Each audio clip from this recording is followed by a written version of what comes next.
Yan guys, for today's video, pumunta po kami sa balay ng Agta guys. So panoorin natin guys. Sa lipan na to sugdan, intro.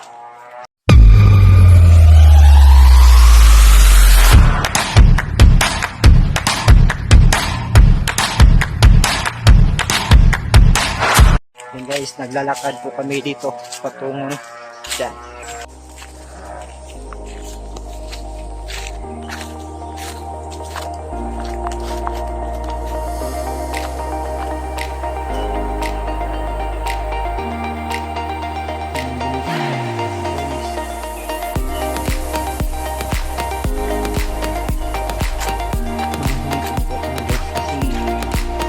Iba dito yung lugar ito.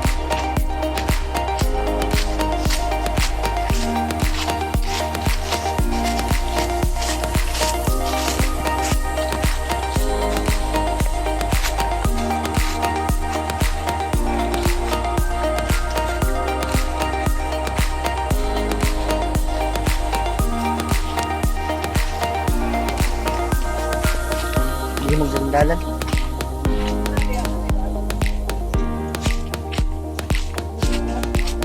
Doon na nag-usmad eh.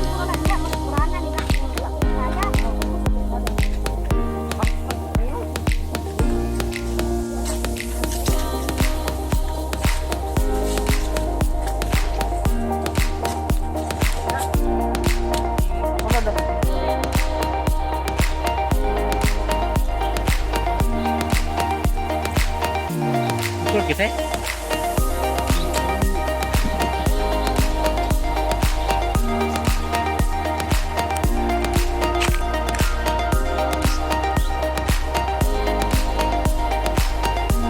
Ayan guys, malapit na po tayo dito. Pumasok na tayo dito guys. Ayan guys, nandito na po tayo sa loob ng cave. Konting ano lang tayo dito. Hindi tayo makulit. Yan si Gismar. Kaibigan ko yan.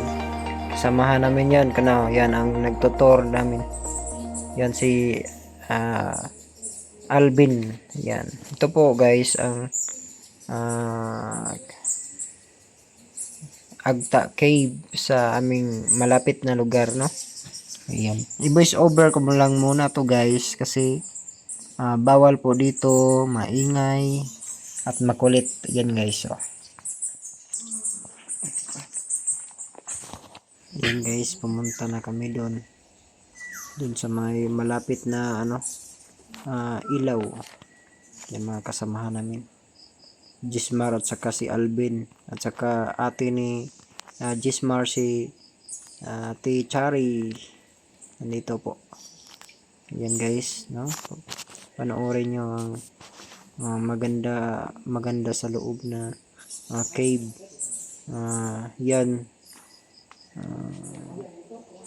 mahaba pa yung at lalim pa dito guys, no? Yan ang pinipunteriya ko na madilim dyan. Nakakatakot po guys na pasukin yun kasi ang ilaw namin cellphone lang. Yan ang kasamahan namin,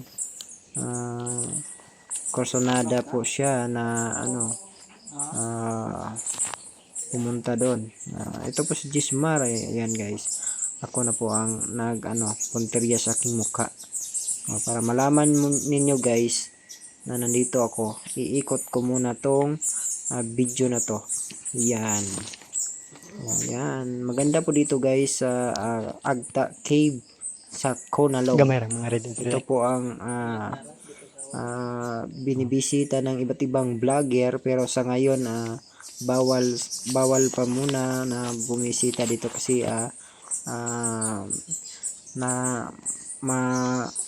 risgo po ang daanan dito, patungo dito sa cave.